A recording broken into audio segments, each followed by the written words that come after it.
A werewolf romance story by Alpha's Claim Collection. Prologue, The Sound of Silence. They say I'm cursed.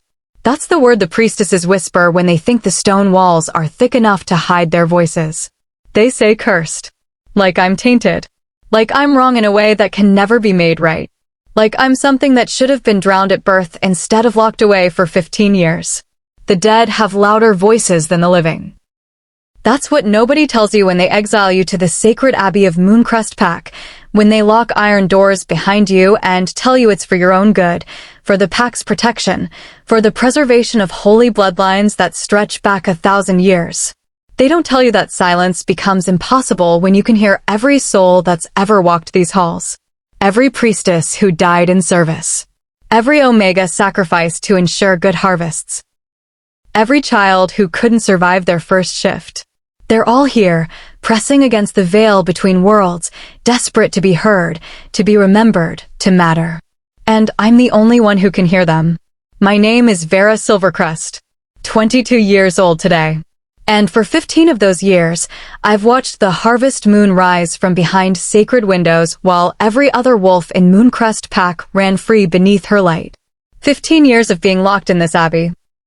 15 years of being told I was spiritually corrupted, demonically touched, a stain on our pure bloodline. 15 years of believing them. But the dead, they remember everything. Every truth the living tries to bury. Every lie told in the name of protection. Every prophecy hidden because it threatens those in power. The dead remember me. They remember what I was always meant to be. And tonight, my 22nd birthday, under a harvest moon that comes once in a lifetime, they're finally going to remind everyone else. This is the story of how a girl they called Cursed became the Veil Keeper, the rarest, most powerful wolf born in 5 generations. This is the story of how a prisoner became a bridge between worlds. This is the story of how I learned that being locked away doesn't make you powerless. It just gives you time to hear the voices that everyone else is too afraid to listen to. Before we begin today's story, I'm curious, where are you tuning in from right now? Drop your location and the time in the comments below. Are you watching from sunrise in Tokyo? Midday in London? Golden hour in Los Angeles? Late night in Sydney? I absolutely love seeing how our werewolf romance family stretches around the globe. Join our community. Let me know in the comments where you're listening from right now. Together, we're building the ultimate paranormal romance family across continents. Alright, let's get started. Chapter 1. The Vigil of Shame. The iron bells began their toll at sunset, just like they did every harvest moon. Each clang vibrated through the abbey's stone bones, through the cold floor beneath my bare feet, through the hollow space in my chest where my wolf should have been. I was already dressed in the penitent's robes. White linen, scratchy and thin, designed to make the wearer feel exposed.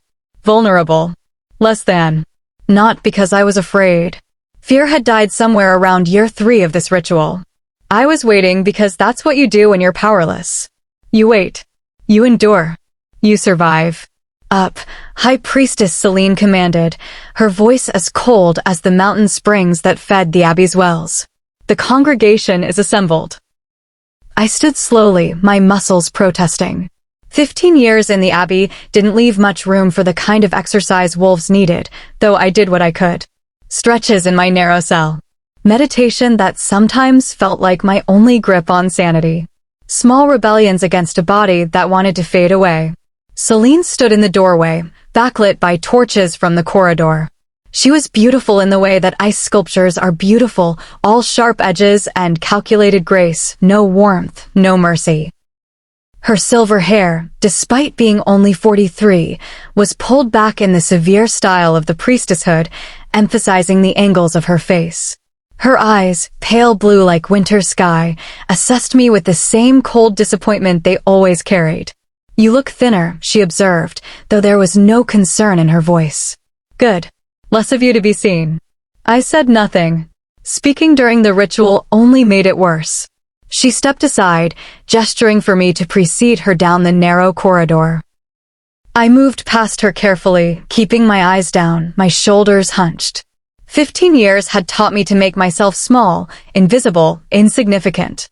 It was the only way to survive her. The walk to the chapel took 5 minutes. Stone walls pressed close on both sides, carved with prayers to the moon goddess that were supposed to purify the air, to protect the holy sisters from corruption.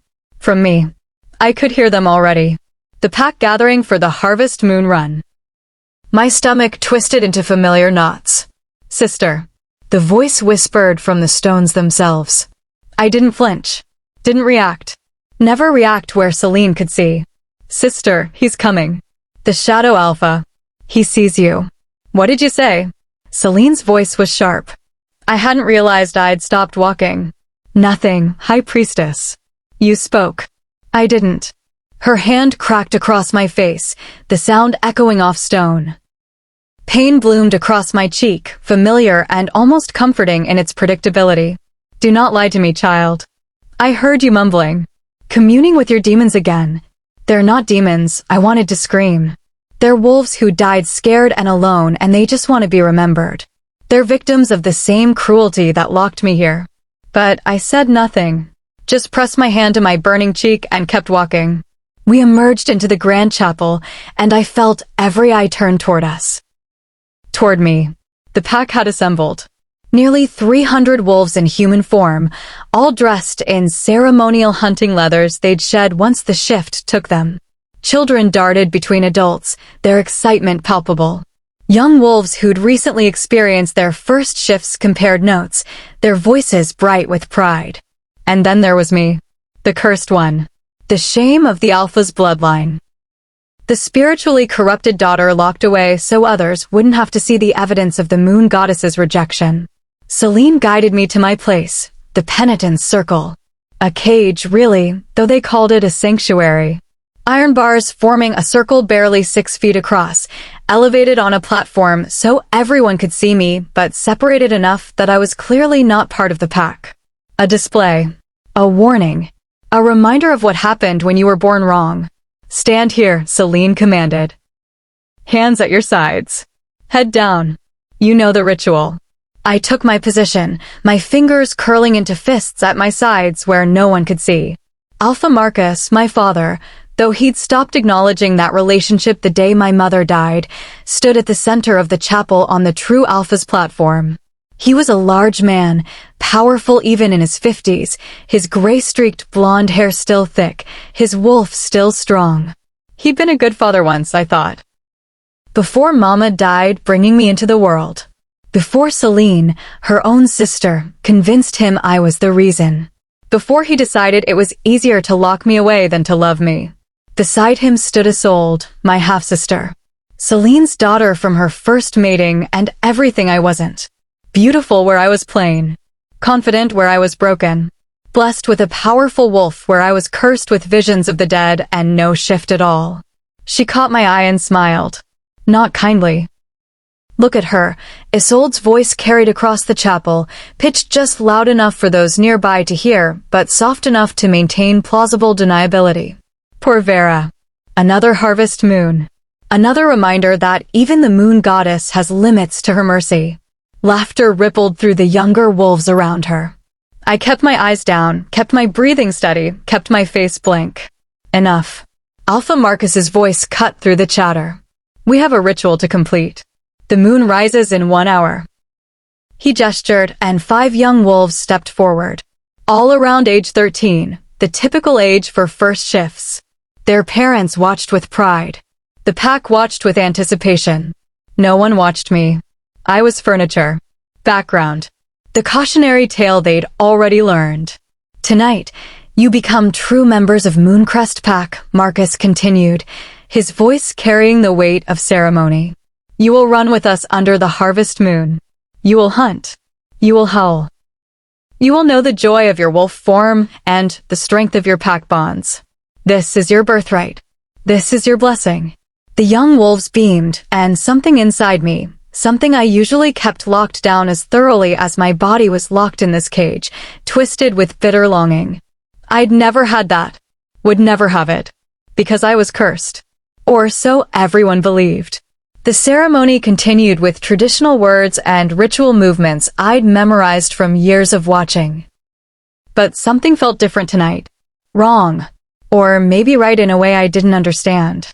My skin prickled with an energy I couldn't name. The air felt thicker, heavier, charged with something that made my pulse quicken and my breath come shorter. And when I glanced through the chapel's high windows at the darkening sky, I saw it. The moon was rising, massive and orange, the harvest moon in all her glory.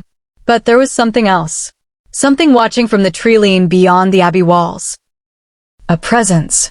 Dark and powerful and utterly forbidden. He's here, the dead whispered. The Shadow Alpha. Death's master seeking death's listener. My heart stuttered. Run, they urged. Or don't. Either way, child, your cage is about to shatter. The shift began. One by one, the pack transformed. Fur and fangs and freedom I'd never know. But I couldn't look away from the window. From the darkness gathering outside. From the wolf whose very existence made every dead soul in the abbey scream in terror. And recognition. Chapter 2. The Dead Don't Lie. The pack ran at moonrise, their howls fading into the forest like a song I'd never be allowed to sing. I remained in the penitent's circle until the last wolf disappeared, until the chapel fell silent except for the whisper of wind through empty pews. Then, and only then, did Sister Meredith come to release me. She was young for a priestess, maybe 30, with kind eyes that sometimes forgot to be cold when Celine wasn't watching. She unlocked the cage without speaking, as was tradition, but her hands shook slightly. You felt it, I whispered. Felt what? Her voice was carefully neutral. The presence. Outside the walls. Something that wasn't supposed to be here. Meredith's joy tightened. Return to your cell, Vera. The High Priestess will speak with you in the morning. But she glanced at the windows as she said it. She'd felt it too. I walked back to my cell on the Abbey's 3rd floor, climbing the spiral staircase that had shaped my entire world for 15 years. 43 steps. I'd counted them so many times I could do it in my sleep. The voices started before I reached the top. Vera. Vera, child. Listen. I paused, my hand on the cold stone wall. I'm listening. He's coming. Tonight. The Shadowbound Alpha. I don't know what that means, I whispered. You will. My cell door hung open. That was wrong. It was always locked from outside. Always. I stepped inside slowly, every muscle tense. The small room looked unchanged, narrow cot, single window with bars, wooden table and chair, chamber pot in the corner. But the air felt different. Charged. And then I saw them. The spirits. They were always there, of course. Faint wisps at the edges of my vision, voices in the silence. But tonight they were solid. Real. More present than I'd ever seen them. An ancient she-wolf, her form translucent but unmistakable, stood by my window. Sit, child. We don't have much time. I sat on the cot because my legs wouldn't hold me anymore. What's happening? The veil is thinning. The harvest moon always thins it, but tonight. She moved closer, and I could see the intricate markings on her spectral fur. Tonight, death itself walks your forest. And he's looking for you. Why? A second spirit materialized, a male wolf with ancient eyes. Because your spirit touched, girl. Born with the gift to hear us, see us, speak with us. It's not a curse, no matter what that priestess told you. Then what is it? Power, the she-wolf said softly. Rare, precious power. The ability to bridge the living and the dead. To carry messages between worlds. To honor those who've passed and guide those still walking. I shook my head. Celine said it was demonic. That I was corrupted. Celine lied. The male's voice was hard. She knew exactly what you were the moment your gift manifested. And she knew what it meant. What did it mean? The spirits exchanged glances that spoke of centuries of knowledge. There's another bloodline, the she-wolf began. Older than yours. Darker, some would say, though we don't deal in such judgments anymore. The Shadowbound. The word sent chills down my spine. Shadowbound wolves can command death itself, she continued. They can see us, speak with us, even compel us when necessary. They're death shepherds. And they're supposed to be extinct. Supposed to be? One remains. Thorne Ashenmaw, Alpha of the Grey March Pack. The male spirit moved to the window, looking out at the forest. The Shadowbound and the Spirit Touched are two halves of an ancient power. Separately, you can perceive the dead. Together. He turned to face me. Together, you could reshape the veil itself. Control the boundary between life and death. My hands were shaking. That's impossible. Is it? The she-wolf tilted her head. Then why has every spirit-touched wolf for the last 200 years been killed or locked away before they could reach maturity? Why did Celine imprison you the moment your gift appeared?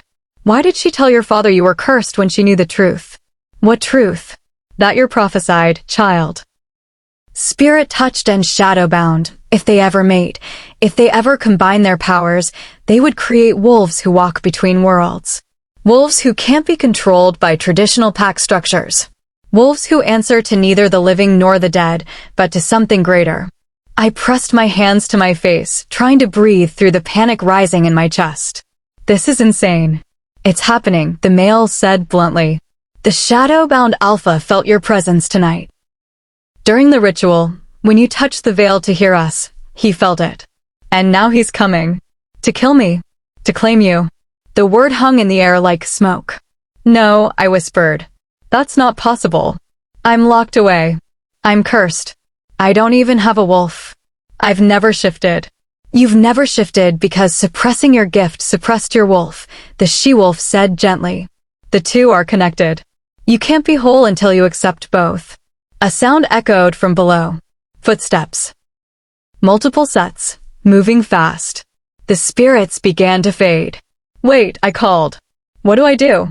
Choose, the she-wolf said, her form already transparent. When he comes, choose. Stay here and remain caged, safe but powerless. Or go with him and discover what you really are. But Celine is terrified, the male finished. As she should be. Because once you're free, once you come into your full power, she'll have to answer for 15 years of lies. They vanished completely just as my cell door slammed open. Celine stood there, her face pale, her hands clenched. Behind her, 3 priestesses formed a protective wall. He's at the gates, Celine said, her voice tight with barely controlled fury. The Shadowbound. Demanding entrance. I didn't. Don't speak. She moved into the room, and I could smell her fear beneath the anger. Do you understand what you've done? What you've attracted here? I didn't do anything. Your very existence is an invitation to darkness. Celine grabbed my arm, her nails digging in. I should have smothered you the night you were born. But I thought I could contain you. Control you. Make you believe you were nothing so you'd never reach for more. The truth of it hit me like a slap. You knew. All along, you knew I wasn't cursed. You're worse than cursed, Celine hissed. You're prophesied. And I will not allow that prophecy to come true. I will not watch you destroy everything our pack has built. She turned to the priestesses. Bring her. We go to meet this alpha. And we show him exactly why he should leave Moonrest territory and never return. They grabbed my arms, hauling me to my feet. As they dragged me from the cell, down the stairs, toward whatever waited at the abbey gates, I felt it again. That presence. Closer now. Waiting. And deep inside my chest, in the space where everyone said there was nothing, something stirred. Not a voice this time, but a feeling. Like waking up after a very, very long sleep. Chapter 3. The Alpha of Graves. The abbey's main gates were solid iron, blessed by 100 priestesses over 100 years. They were supposed to keep evil out. They were shaking. Not from physical force. From the sheer presence of what stood on the other side. Celine stopped 30 feet from the gates, the priestesses forming a protective circle around her. I was shoved to the front, still in my penitent's robes, still barefoot on the cold stone courtyard. A display. A warning. Look what you're asking for, the positioning said. Look at what we've contained. Open the gates, Celine commanded. Sister Meredith hesitated. High Priestess, the wards. Will hold or they won't. Open them. The gates swung inward with a groan of ancient metal. And he walked through. I'd seen alphas before. My father was an alpha. Strong, commanding, radiating authority like heat from a fire. This was different. Thorne Ashenmaw didn't radiate authority. He embodied it. wore it like a second skin, moved with it in every step. He was tall, easily 6'4", with shoulders that seemed to fill the gateway. His hair was black, cut short, and his eyes were the color of smoke. Gray that shifted to silver in the torchlight, like storm clouds right before lightning struck. He wore dark leathers, practical and well-worn, with the crest of Grave March Pack stitched over his heart. A raven perched on a skull, death and wisdom combined. And the energy rolling off him made every nerve in my body scream danger. But not the kind of danger that meant run. The kind that meant pay attention. This changes everything. High Priestess Selene. His voice was deep, rough, like gravel and smoke. Thank you for granting me entrance to your sacred grounds. You demanded entrance, Selene said coldly. I'm simply preventing bloodshed by allowing it. How merciful. Something that might have been amusement flickered across his face. Then his eyes found me. The world stopped.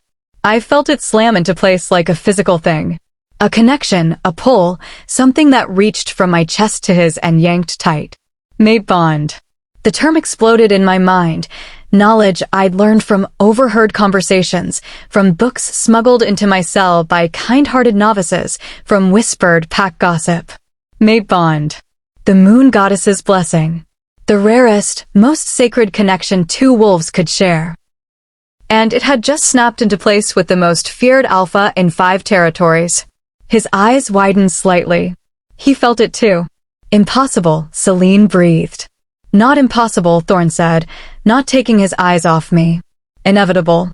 He took a step forward. The priestesses tensed, but he ignored them. What's your name? I should stay silent. Should keep my eyes down. Should be the good prisoner I'd been trained to be for 15 years. Vera, I heard myself say. Vera Silvercrest. Vera. The way he said it made something warm unfurl in my chest. I'm Thorne Ashenmaw. And I need you to know something before your priestess tries to chase me away. Don't speak to her, Selene snapped. She's under our protection. She's spiritually corrupted and... She's spirit-touched, Thorne interrupted, his voice cutting through Selene's like a blade through silk. And she's not corrupted. She's blessed. Or cursed, depending on your perspective. Just like me. He pulled aside the collar of his shirt, revealing a mark on his chest. A raven in flight, but beneath it, symbols I didn't recognize. They seemed to move, to shift, like smoke trapped under his skin. I'm shadowbound, he said. The last of my bloodline.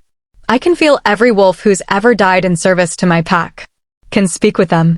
Command them when necessary. Your priestess calls it dark magic. I call it my birthright.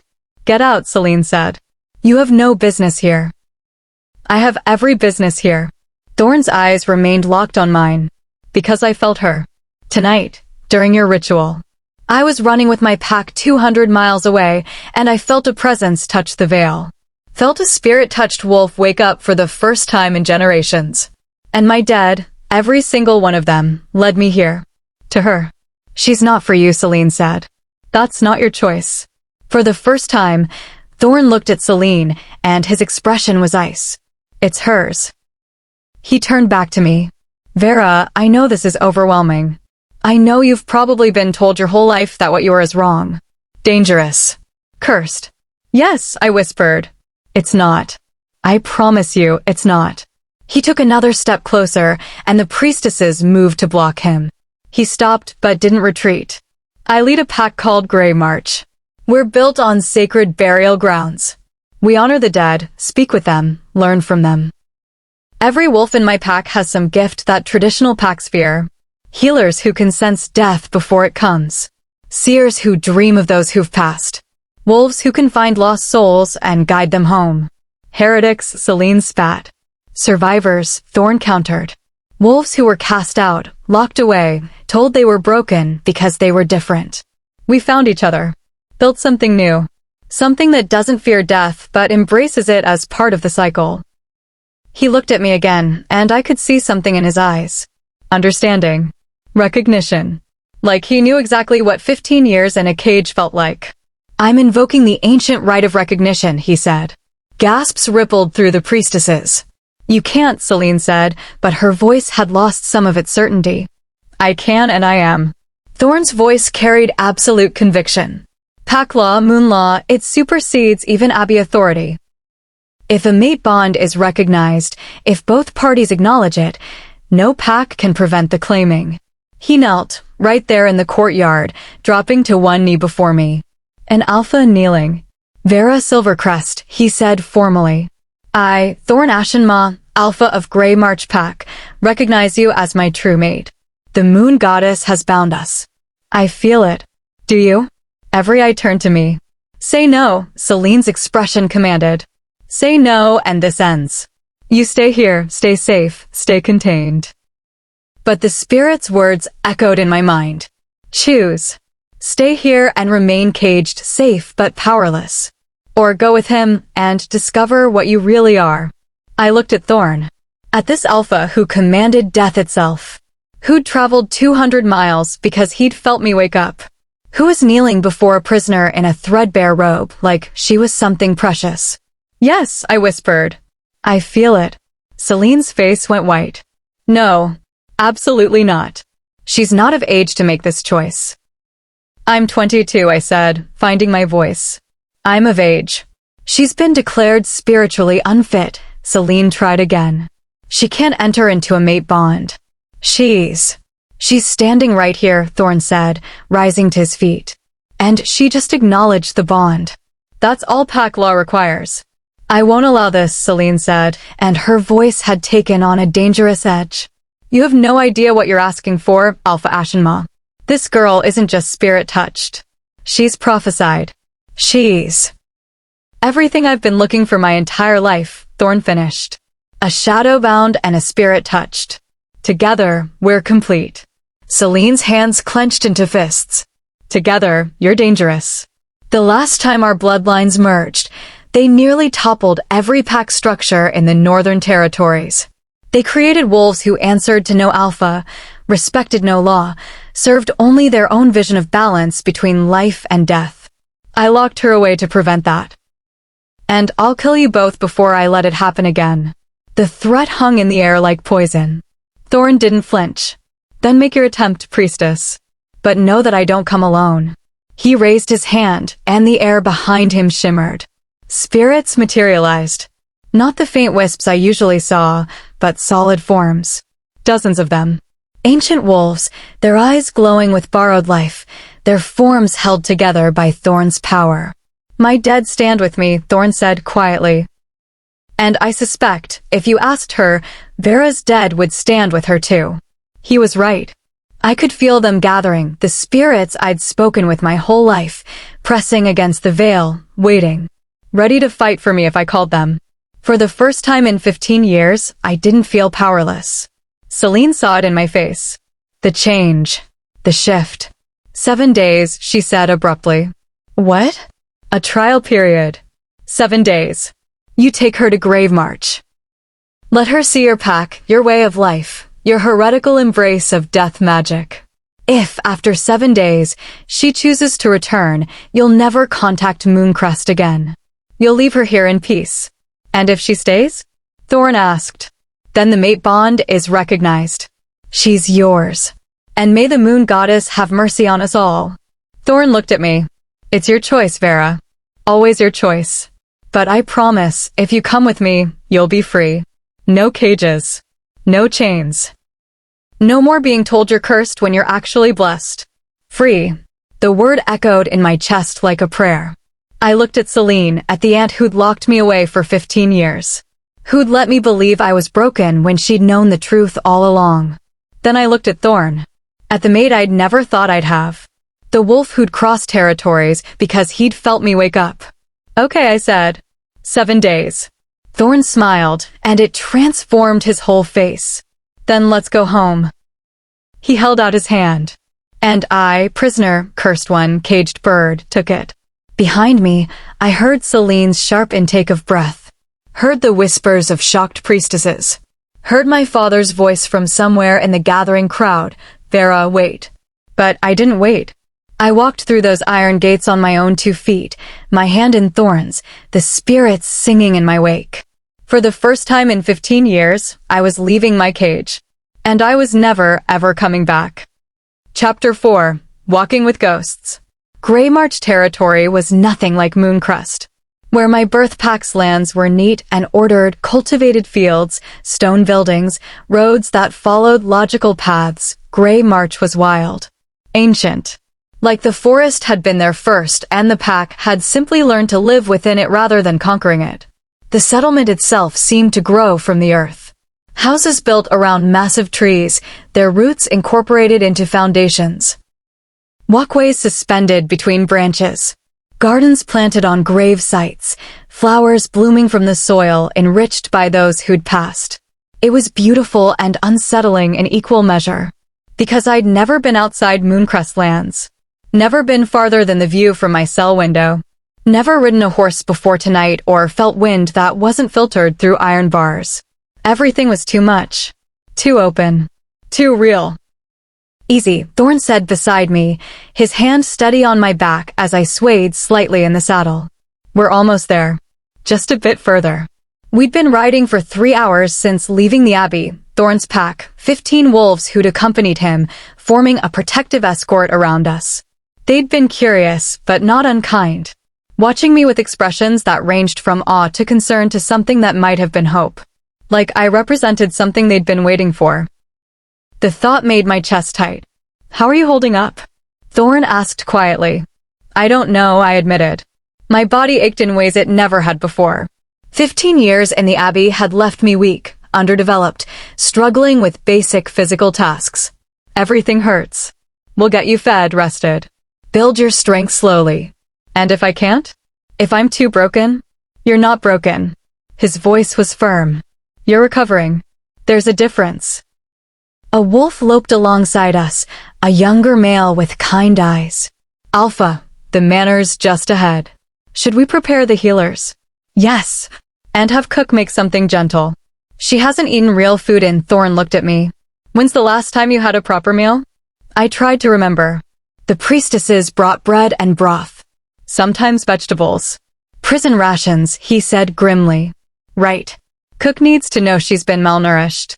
We'll start slow. The care in his voice made something warm bloom in my chest. No one had cared about my physical comfort in 15 years. No one had worried if I ate well or slept soundly or had what I needed. Why are you doing this? I asked. Because you're my mate. You don't know me. Not yet, he agreed. But I'd like to. And mate bond or not, no one deserves what they did to you.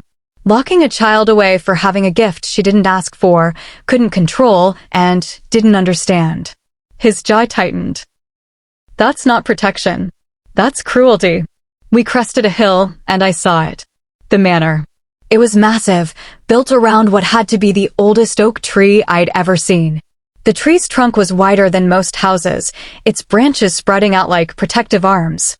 The building spiraled around it, multiple levels connected by staircases carved from living wood, windows glowing with warm light. And beneath it, spreading out in all directions, was the graveyard. Hundreds of headstones, some ancient and worn, others fresh and new. Flowers grew everywhere, planted in careful patterns. Candles flickered on some graves. And walking among them, I saw spirits. Not hiding, not whispering, just existing. Visible to everyone, acknowledged, honored. Welcome to Grey March, Thorne said. Where the dead walk freely and the living learn from them. We rode down the hill toward the manor. As we passed through the graveyard, I saw pack members pause in their evening routines to watch. Wolves in human form tending to graves. Spirits conversing with the living. Children playing among the headstones without fear. It was everything the abbey had taught me to fear. And it was the most peaceful place I'd ever seen. Thorne dismounted first, then reached up to help me down. My legs nearly buckled when my feet hit the ground. Whoa. He caught me easily, his arms strong and steady around me. I've got you. Sorry.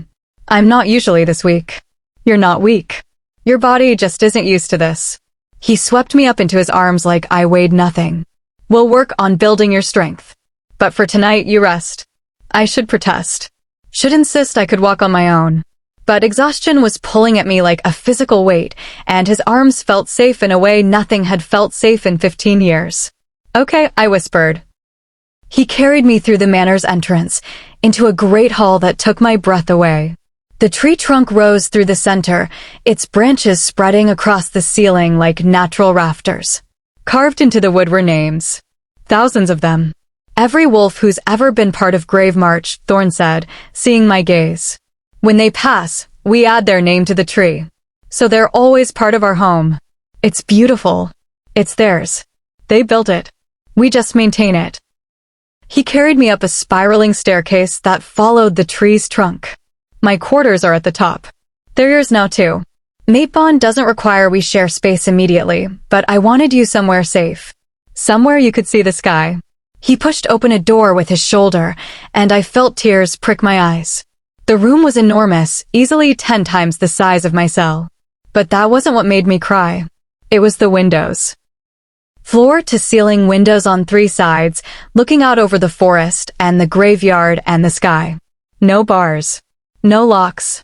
Just glass and moonlight and endless, impossible freedom.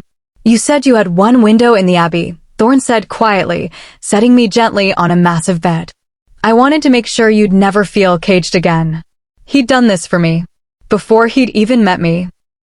Based only on feeling me wake up, on the mate bond snapping into place, he'd prepared a space designed to heal 15 years of captivity. Thank you, I managed. Don't thank me yet, he said with a slight smile. Wait until you see the training regimen my grandmother's notes suggest for spirit-touched wolves. It's intense. Your grandmother? She was a scholar. Collected stories about old bloodlines, prophecies, gifts that most modern packs have forgotten. He moved to a bookshelf against the wall, pulling out an ancient-looking tome, including extensive documentation on spirit-touched wolves. How to train them. How to help them control their gifts. How to prepare them for their first shift. My breath caught. I've never shifted. I know. Because suppressing your gift suppressed your wolf. He sat on the edge of the bed, the book open on his lap. The two are connected. You can't be whole until you accept both. The spirits said the same thing. They're usually right. He turned pages, showing me illustrations of wolves surrounded by spectral light. Spirit-touched wolves typically shift late. The power is too great for young bodies to handle. Most don't shift until their early 20s. I'm 22. Which means you're right on schedule. But we have to do this carefully. Your wolf has been suppressed for 15 years. When she finally breaks free, he met my eyes. It could be intense. Overwhelming. Even dangerous if you're not prepared. Fear prickled along my spine. Then maybe Celine was right to lock me away. No. His voice was fierce. She was wrong. Because locking you away didn't solve anything. It just delayed the inevitable. Made it worse. Your wolf has been building pressure like water behind a dam. When that dam breaks, the release will be powerful. But we can prepare. We can teach you control. We can make sure that when you shift, it's safe. Controlled. Yours. He stood, moving to the window. The moonlight caught in his dark hair, turned his eyes to liquid silver. I've seen what happens when gifts like ours are suppressed, he said quietly. My parents were shadowbound. Both of them. Powerful. They tried to hide, to live among a traditional pack, to pretend they were normal. And when their gifts inevitably emerged, when they couldn't suppress them anymore, the pack killed them for it. I'm sorry. I was 10. He turned to face me. Old enough to remember. Old enough to understand that the world fears what it doesn't understand. But also old enough to survive. I ran. Found other outcasts. Built Grave March from nothing.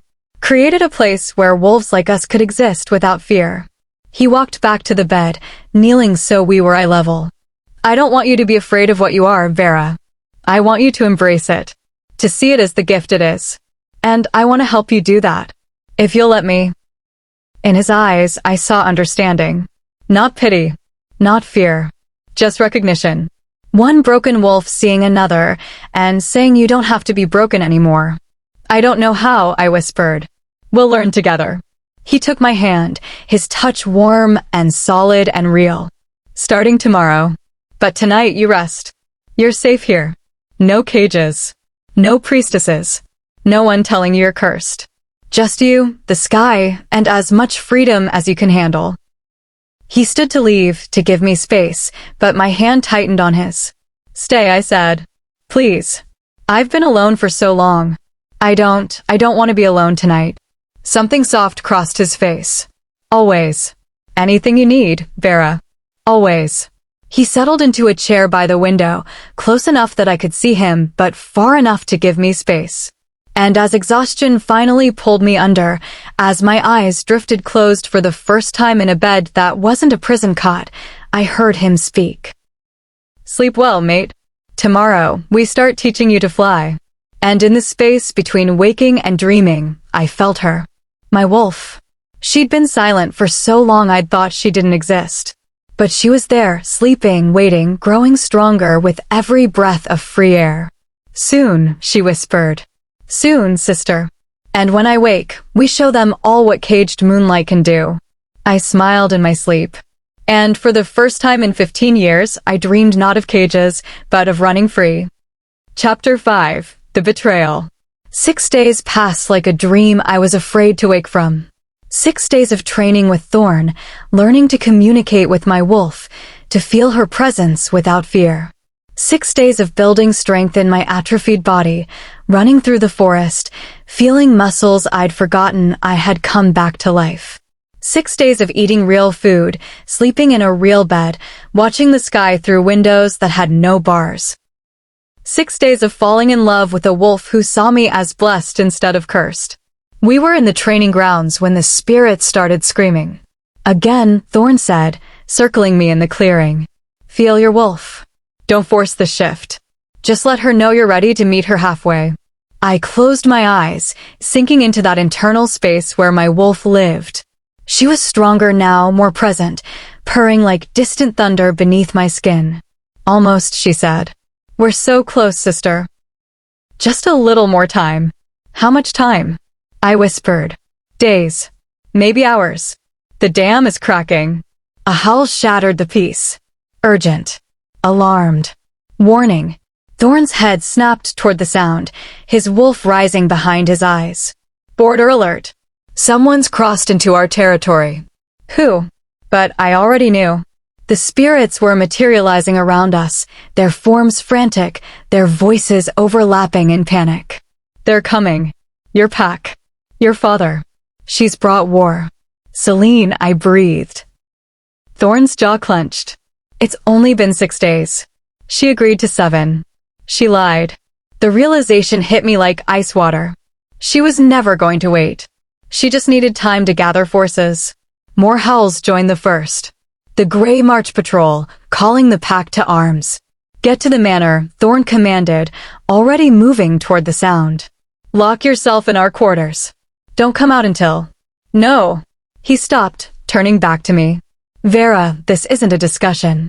If Celine brought a war party, then I'm not hiding." I moved to stand beside him, my heart pounding, but my voice steady. "I've spent 15 years hiding, Thorne. Locked away while others decided my fate. I'm done with that. If Celine wants to fight, she'll have to face me." Pride flashed across his face, followed quickly by fear. "You haven't shifted yet. You're not ready for combat." "Maybe not. But I'm ready to stop being powerless." He searched my face, and I could see the war happening behind his eyes. Alpha instinct to protect his mate. Recognition that I needed this. That I needed to stand. "Stay close to me," he finally said. "Promise me." "I promise." We ran toward the border, grave march wolves converging from all directions. By the time we reached the main gates, 50 of our pack had assembled, shifting into wolf form, ready to defend our territory. And on the other side of the boundary line stood Moonrest. Not just a small delegation. An army. 200 wolves in battle formation, silver weapons glinting in the late afternoon sun. Holy symbols painted on shields. Priestesses chanting wards and blessings. They'd come prepared for war. At their head stood Alpha Marcus, my father, looking older than I remembered. Beside him, Celine, her face a mask of cold determination. And just behind, Isolde, my half-sister, her expression unreadable. Thorne Ashenmaw, Marcus's voice carried across the distance. You hold my daughter against her will. Return her, and we leave peacefully. Against her will? Thorne's laugh was bitter. Ask her yourself. She's standing right here. Every eye turned to me. I stepped forward, moving to stand level with Thorne, and felt the weight of 200 gazes. I'm not being held against my will, I said, my voice stronger than I expected. I'm here by choice. You don't know what you're choosing, Celine called out. He's poisoned your mind with lies about your gift. You're cursed, Vera. Corrupted. You need to come home where we can protect you. Protect me? The laugh that escaped me was sharp. You locked me in a cage for 15 years. You convinced me I was broken. You stole my childhood, my wolf, my freedom. That's not protection. That's imprisonment. It was necessary, Celine insisted. To prevent the prophecy. To keep you safe from yourself. No.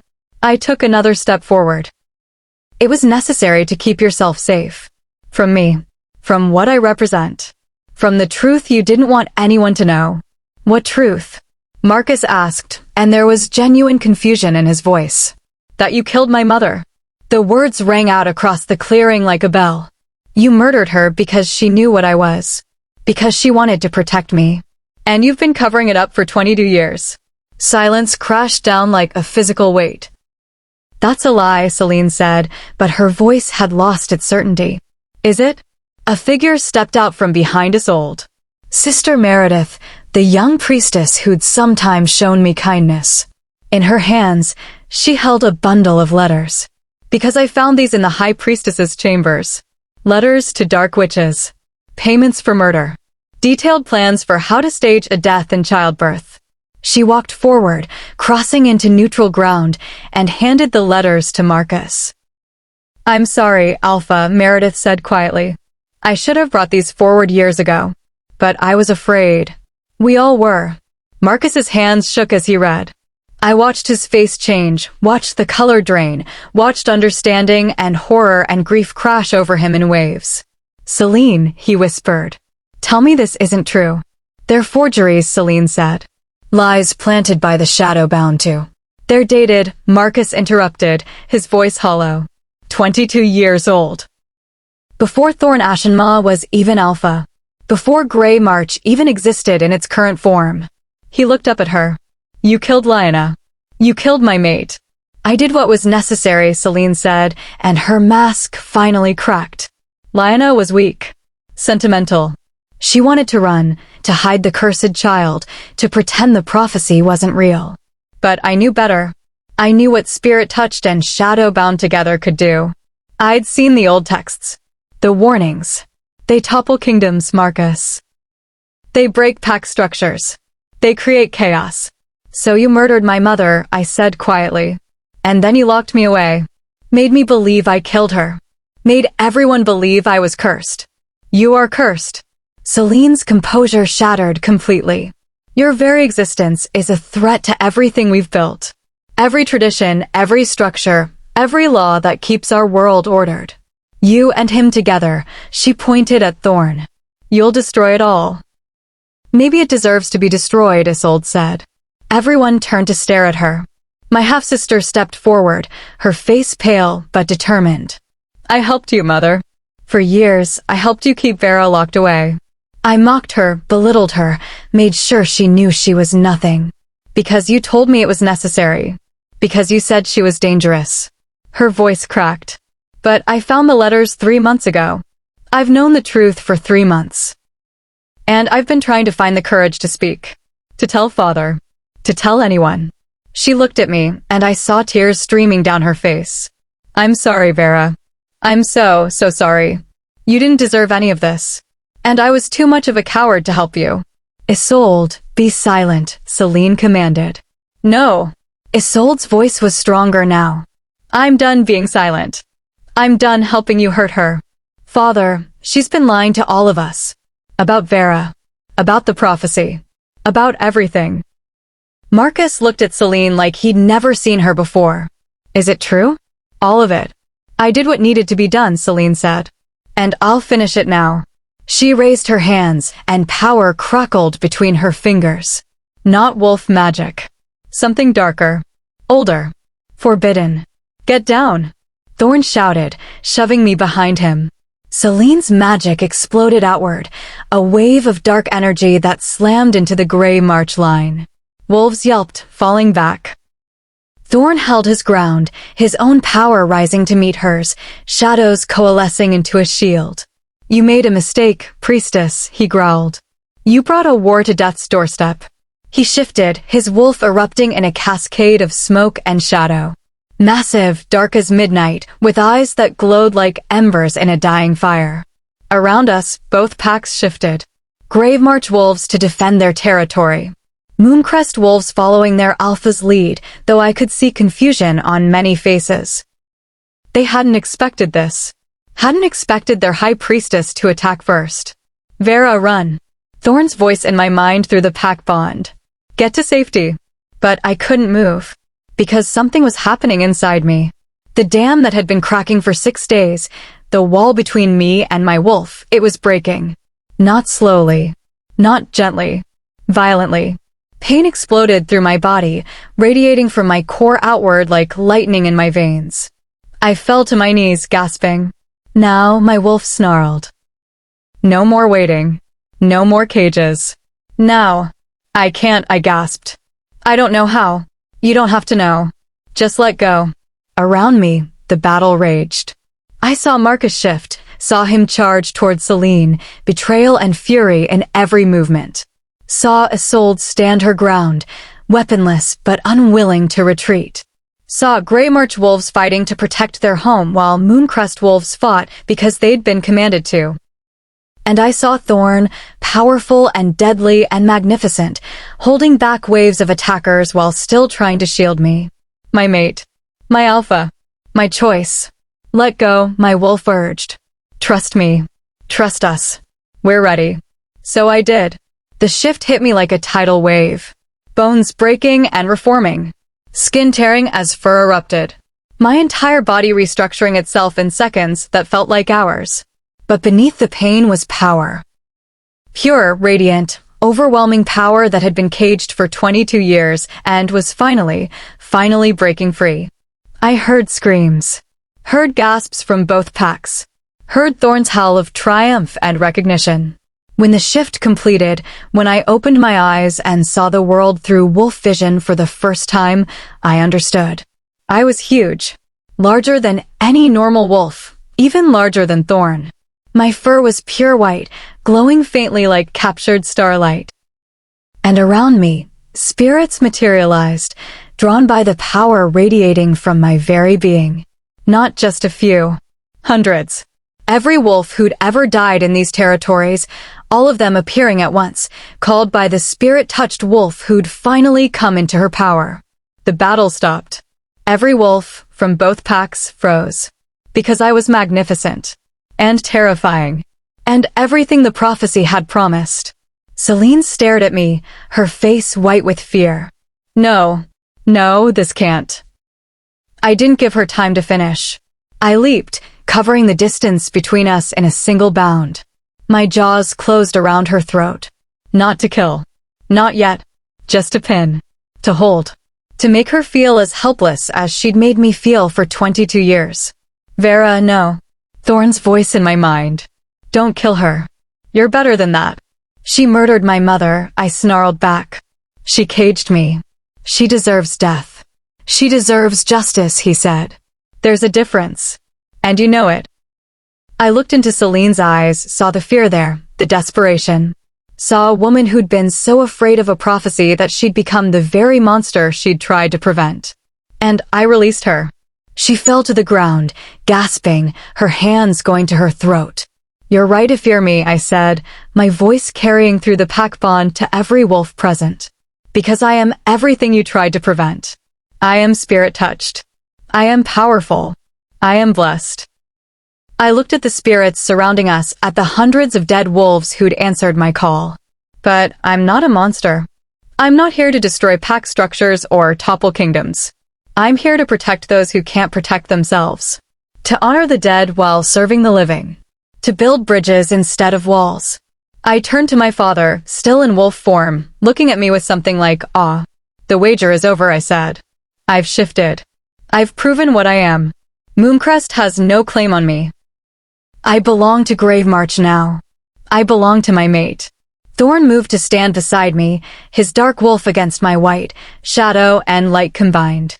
But I continued, looking at Celine. Justice still needs to be served. For my mother's murder. For 22 years of imprisonment. For the lies you told and the lives you damaged. Let the spirits judge her, my wolf suggested.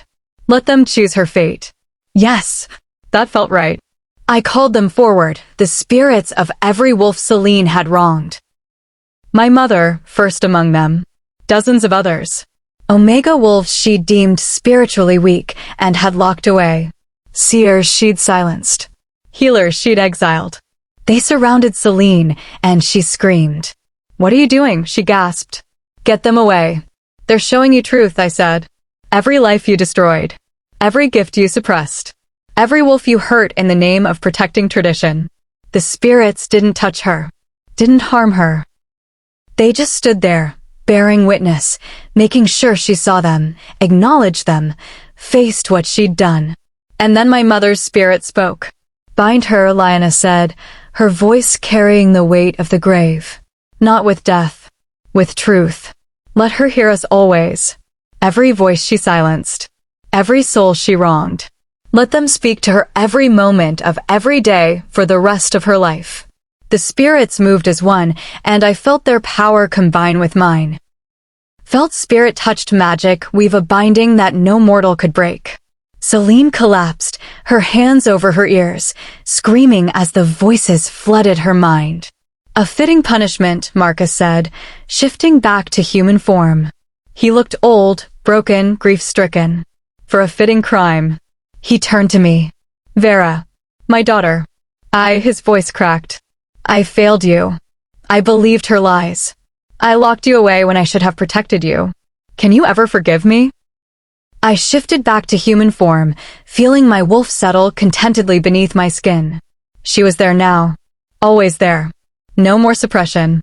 No more cages. "I don't know," I said honestly. "You were my father. You were supposed to keep me safe. And instead, you let me suffer for 22 years. I know." Tears streamed down his face. "I know. And I'll spend the rest of my life trying to make amends. But first." He knelt. Right there, in front of both packs, the Alpha of Moonrest knelt before me. "I was wrong," he said. "About you. About your gift. About everything. And I'm asking, not as your father, but as an Alpha who failed his duty, what would you have me do?" I looked at him. At this broken man who'd been manipulated by his own grief into becoming a tyrant. "Make sure no child is ever locked away for being different," I said. "Reform Moonrest. Accept the gifted. And ally with Gravemarch so we can show other packs that death magic and life magic aren't enemies. They're partners." "You have my word," Marcus said. "And my pack. If you'll have it." I looked at Thorne. He nodded. "Then rise, Alpha Marcus. And let's build something better than what came before." As he stood, as both packs began to lower weapons and shift back to human form, as the sun set over a battlefield that hadn't become a graveyard, I felt something click into place. This was what the prophecy had meant. Not destruction. Unity. Building bridges between the traditional and the forbidden. Showing that power could heal instead of harm. Thorne moved to my side, his hand finding mine. "That was incredible," he said quietly. "You were incredible." "We were," I corrected. "Together. Always together," he agreed. And as the first stars began to appear in the darkening sky, I realized something. I was free. Truly, completely free. Not just from the abbey. But from fear. From shame. From the cage I'd built in my own mind. My wolf stirred contentedly. "Told you," she said. "Told you we'd fly." Chapter 6. The Veil Shatters. The real work began after the battle ended. We didn't return to Gravemarch that night. Instead, both packs made camp in the neutral ground, treating wounded, tending to those who'd been caught in Celine's dark magic, building careful bridges between wolves who'd been enemies hours before. I found Isolde sitting alone near one of the campfires, her face streaked with tears. "Can I sit?" I asked. She looked up, startled. "You don't have to." I don't deserve your kindness after you were manipulated by your mother from childhood? I sat down beside her. After you finally found the courage to tell the truth even though it cost you everything? I should have told sooner. Years sooner. Maybe, but you told when it mattered. I looked at the fire, watching the flames dance. I'm not going to pretend the last 22 years didn't hurt. That what you did and said didn't wound me. But I also understand that you were a victim too. Just a different kind. Isolde wiped her eyes. How can you be so forgiving? Because holding on to hatred just builds new cages, I said. And I'm done with cages. She was quiet for a long moment. What happens to Mother now? The spirits bound her. She'll hear their voices for the rest of her life. Every wolf she wronged, every gift she suppressed, they'll speak to her constantly. It's what she did to you, Isolde finished. Poetic justice. Yes. Good. Her voice was hard. She deserves worse, but it's a start. We sat in silence, watching the fire, two sisters who'd been turned against each other, finally finding common ground. I'd like to earn your forgiveness, Isolde said eventually. I don't expect it now. Maybe not ever. But I'd like to try. Then help me, I said. Help me find other gifted wolves who've been locked away or cast out. Help me build something better than what Celine created. Help me make sure no one else suffers what we did. She looked at me, hope dawning in her eyes. I can do that. I'd be honored to do that. Then we start tomorrow. 3 days later, I stood in a clearing deep in Grey March territory with Thorne and a circle of witnesses from both packs. The mate bond completion ceremony. Are you sure? Thorne asked quietly. We can wait. Give you more time to adjust to. I'm sure. I took his hands, feeling the bond between us pulse with warmth. I've waited 22 years to feel whole. I'm not waiting anymore. The ceremony was simple. No elaborate rituals, no priestesses chanting, no holy symbols. Just two wolves, acknowledging what the moon goddess had already decreed. Thorne marked me first, his teeth gentle on my throat, the claiming bite that would scar and show the world I was his. Then I marked him, my wolf rising to the surface, making sure her claim was just as clear. When our blood mixed, when the bond snapped into place fully and completely, I felt it. The prophecy activating. Power flooded through me, through us, through the space between us. Spirit touched and shadowbound, life magic and death magic, combining into something new. The veil between worlds shattered. Not destroyed. Transformed. Made permeable in a way it had never been before. Every spirit in 100-mile radius became visible. The dead walked among the living, no longer hidden, no longer separate. And through the bond, I felt Thorne's power combine with mine. Together, we could do what neither could do alone. We could control death itself. Not in an evil way. Not to raise armies of the dead or cheat the natural order. But to maintain balance. To ensure the dead found peace and the living learned from them. Do you feel that? I whispered against Thorne's chest. Everything, he said. I feel everything. Every spirit. Every soul. And through you, I feel them differently. Not just as shadows of what they were. As whole beings. Teachers. Guides. What have we done? Change the world, he said simply. Just like the prophecy said. The weeks that followed were a blur of activity. Marcus reformed Moonrest, removing every law that discriminated against gifted wolves. He invited healers, seers, and spirit-touched wolves who'd been in hiding to come forward, to be recognized, to be honored for their gifts. Isolde worked tirelessly, traveling to neighboring packs, quietly searching for others like me. Like us. Within a month, she'd found 3 spirit-touched wolves who'd been locked away. Within 2, 7 more shadowbound. They came to Grey March for training. Thorne and I taught them what we'd learned, how to control their gifts, how to see their powers as blessings instead of curses. The alliance between Moonrest and Grey March held. More than held. It grew. Other packs, seeing the strength in our unity, began to reach out. Began to ask questions about accepting gifted wolves into their own ranks. Change was happening. Slow, sometimes painful, but real. 6 months after the battle, I stood before the Council of Five Packs, the regional governing body that oversaw pack disputes and major decisions. Thorne stood beside me. Marcus stood on my other side. And behind us, 20 gifted wolves stood in support. You're asking us to fundamentally alter our understanding of pack structure, Alpha Theron of Silverwood Pack said, his expression skeptical. To accept wolves with death magic, spirit magic, sight magic. Gifts that have been forbidden for generations. I'm asking you to stop fearing what you don't understand, I said. These gifts aren't curses. They're tools. And when used properly, they strengthen packs, not weaken them. And if they're used improperly, another Alpha challenged. Then we have the same consequences as any wolf who misuses their power, Thorne said. Banishment. Trial. Justice. The gifts don't change that. They just add new dimensions to what wolves can do.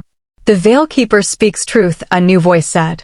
An ancient she-wolf, older than any of the seated alphas, stepped into the council circle. I'd never seen her before, but I could feel the power radiating from her. Elder Sage, Alpha Theron said, standing in respect. We didn't expect. I came because the Veil called me, the Elder said. Because change is happening whether you accept it or not. The question is whether you'll be part of building something new or be swept aside by it. She turned to me. May I?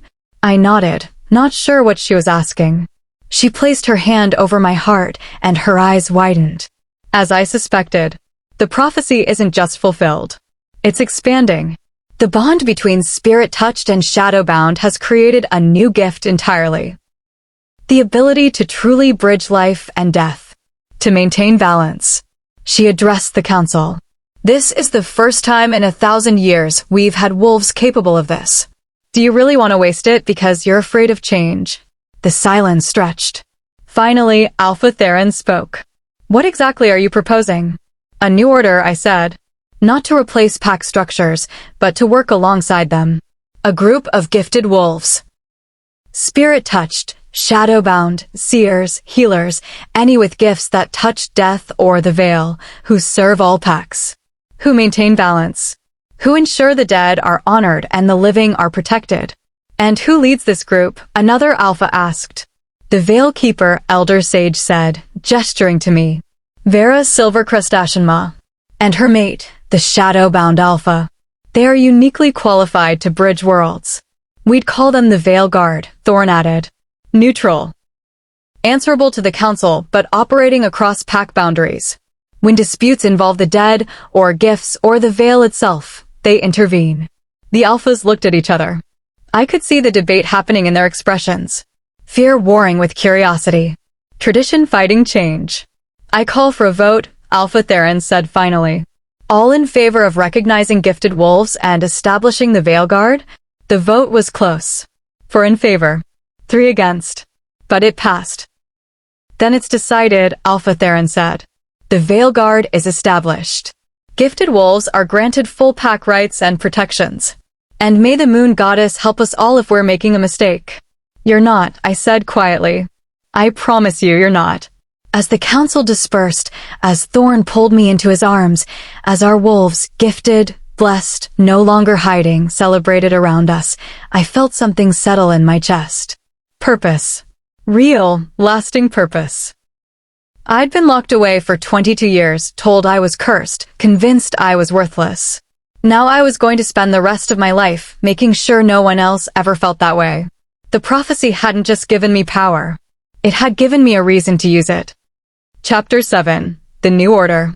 1 year after the council's vote, I returned to the sacred abbey of Moonrest Pack. Not as a prisoner. As a liberator. The iron gates stood open. The wards had been removed. And inside, 7 gifted wolves waited, children and young adults who'd been locked away just like I had been, told they were cursed, kept isolated to protect the pack. Marcus met me at the entrance. He looked better than he had in months, some of the grief lifting now that he was actively working to undo Celine's damage. They're ready, he said. Scared, but ready. Good. Scared means they're smart. I walked through the gates I'd once thought I'd never leave, Thorne beside me, Isolde following behind. The gifted wolves were gathered in what used to be the penitent's circle.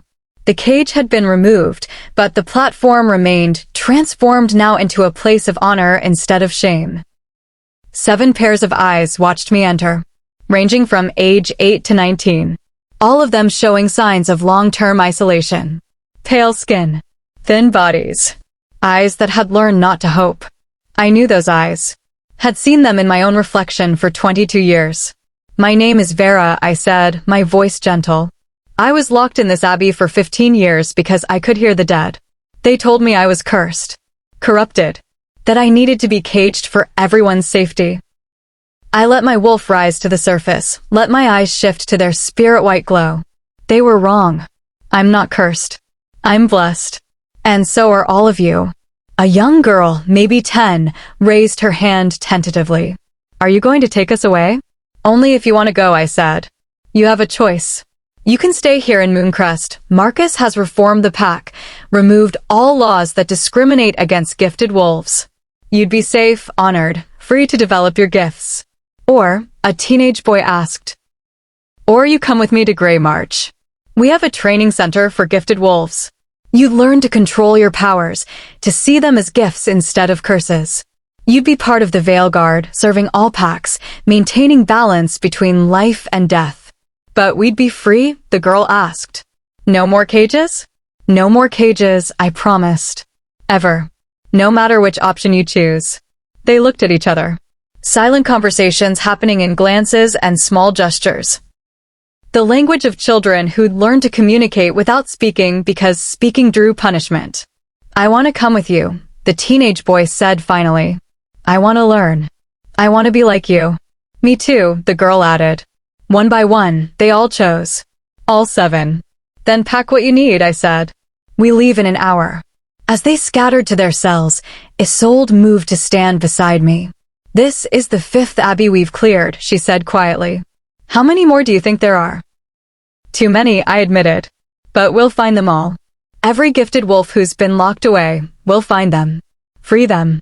Give them the choice I never had." "And Celine?" Isolde asked. "Have you seen her?" I had. Once. A month ago.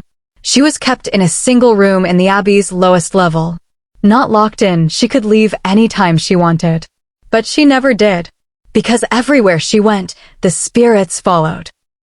Their voices in her head, constant and unrelenting, showing her every life she'd destroyed, every gift she'd suppressed. She'd aged decades in a year. Her hair completely white. Her eyes haunted. Her hands shaking constantly. "She's living with the consequences of her choices," I said. "That's enough." Thorne joined us, having finished speaking with Marcus about logistics. "Ready to bring our newest recruits home?" "More than ready." We gathered the 7 gifted wolves, along with their few possessions, and walked out of the abbey together. As we passed through the gates, I turned back one last time. The place that had been my prison for 15 years. Now it was becoming a school. A place where gifted wolves could learn to control their powers safely before joining society. Where parents could bring children who showed signs of gifts and get help instead of condemnation. Marcus was transforming it. And in doing so, transforming what the abbey represented. From a prison to a sanctuary. "Goodbye," I whispered to the stones, to the spirits who still walked its halls, to the girl I'd been who'd suffered there. Then I turned forward and didn't look back. 5 years after the prophecy fulfilled, the world had changed. The Veil Guard was 40 wolves strong. Spirit-touched, shadowbound, seers, healers, and paths. All of them trained, skilled, serving the greater good. 20 packs had signed onto the alliance, accepting gifted wolves, implementing reforms, working together to build something better than what had come before. Gifted children were no longer locked away. They were celebrated, trained, given every opportunity to flourish. The dead walked freely in certain territories, their wisdom sought, their guidance honored. And in the center of it all, in Grey March territory, in the manor built around the ancient oak, my daughter played among the graves. Luna was 3 years old, with Thorne's dark hair and my green eyes, and a personality that suggested she'd inherited both our stubbornness. She also had both our gifts. I watched from the porch as she sat in the grass, a circle of spirits surrounding her. Some were visible to everyone. The veil was thinner now, more permeable. Others only she could see. And around her, shadows danced. Not threatening. Playful. Responding to her mood, her emotions, her unconscious commands. Spirit-touched and shadow-bound. Both gifts manifesting in one child. She's going to be powerful, Thorne said, moving to stand beside me, his arm wrapping around my waist. Terrifying, I agreed. In the best possible way. Think she'll follow in our footsteps? Join the Veil Guard. I think she'll do whatever she wants, I said with a smile. And we'll support her no matter what. Luna looked up, saw us watching, and waved. A spirit, an ancient she-wolf who'd taken a liking to our daughter. Waved back, making Luna giggle. I'm going to visit Mama's grave, I said. Wanna come? Always. We walked through the graveyard hand in hand, past stones marking wolves who'd served grave march, past the newer additions from the Alliance, past the memorial section for those who died before anyone remembered their names. My mother's grave was in the place of honor, beneath the oak's largest branch. Fresh flowers always grew there, planted by spirits who'd loved her, tended by the living who honored her sacrifice. Her spirit was waiting. Hello, darling, Lina said, her form more solid than it had been years ago. The veil's transformation made it easier for spirits to manifest when they chose. Hi, Mama. I knelt, touching the headstone. How are you? At peace, she said with a smile. Watching you build the world I dreamed of. Watching my granddaughter grow. What more could a spirit ask for? I wish you could have been here. Really here. To see it all. I am here, she said gently. Not in body, but in spirit. Always in spirit. And Vera, I'm so proud of you. Proud of the woman you've become. Proud of what you've built. Proud of how you chose mercy over vengeance. Celine's still alive, I said. Still suffering. Sometimes I wonder if I should have. You did exactly right, Lina interrupted. Death would have been mercy. What you gave her was justice. And the difference matters. She knelt beside me, her spectral hand passing through mine, but somehow conveying warmth anyway. You broke the cycle, my darling. Broke the fear, the isolation, the cruelty. You took 22 years of pain and transformed it into purpose. That's not just strength. That's grace. Tears streamed down my face. I miss you. I know. But I'm never truly gone. I'm in the wind that carries your daughter's laughter. In the moonlight that guides your path. In every spirit who finds peace because of the work you do. She smiled. You're the bridge between worlds, Vera. And you're magnificent at it. She began to fade, returning to wherever spirits went when they weren't manifesting. I love you, Mama. I love you too, my silver daughter. Always. When she was gone, I stood, Thorne's arms coming around me from behind. She's right, you know, he said quietly. You are magnificent. We are, I corrected. Together, we're something neither of us could be alone. Together, he agreed. We walked back to the manor, where Luna was now showing the spirits her latest accomplishment, making shadows dance in specific patterns. She saw us and ran over, her small arms wrapping around my legs. Mama, did you see? I made a shadow bunny. I saw, sweetheart. It was beautiful. The spirits say I'm special. Like you and Papa. Is that true? I knelt so we were eye level. You're special because you're you, Luna. The gifts are just part of that. But they don't define you. You define them. Will people be scared of me? She asked, and I heard echoes of my own childhood fear in the question. Some might be, I said honestly. But the people who matter, the people who love you, will see that your gifts are blessings. And if anyone ever tells you you're cursed, they're wrong, Luna finished, her voice firm. Because you taught me. Gifts aren't curses. They're just different ways of being strong. Pride swelled in my chest. Exactly right. That night, after Luna was asleep, after the manor had settled into peaceful quiet, I stood at our bedroom window looking out over Grey March. Over the graveyard where the dead walked freely.